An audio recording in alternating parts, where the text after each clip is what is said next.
রাজবাড়ি আউটপোস্টে ভোলা ঘোষ এই মুহূর্তে সেই খবরে নজর রাখতেছি। দুর্ঘটনার বিবরণ জানিয়ে অভিযোগ দায়ের, দুর্ঘটনার বিবরণ জানিয়ে অভিযোগ দায়ের।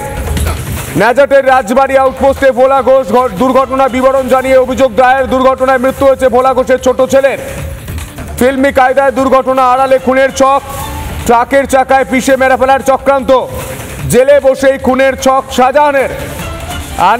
আলিম মোল্লা ট্রাক বদল করে গাড়িতে ধাক্কা মারে, অভিযোগ শাহজাহান মামলার মূল সাক্ষী ভোলা ঘোষের পরিবারের।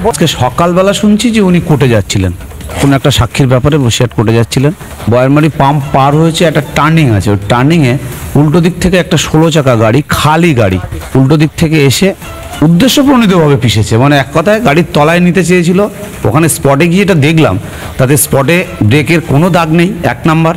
দ্বিতীয় নাম্বার, এমন একটা সিচুয়েশান যে কেউ ভাববে যে এটা একটা পরিকল্পনামাফিক দুর্ঘটনা। আমরা তো ন্যায্য বিচার চাই, সিবিআই তদন্ত হোক, এনআইএ তদন্ত করুক, এবং সাথে সাথে আমরা ন্যায্য বিচারটাই চাই। আমরা চাই দোষী যারা দোষ করেছে তারা সাজা।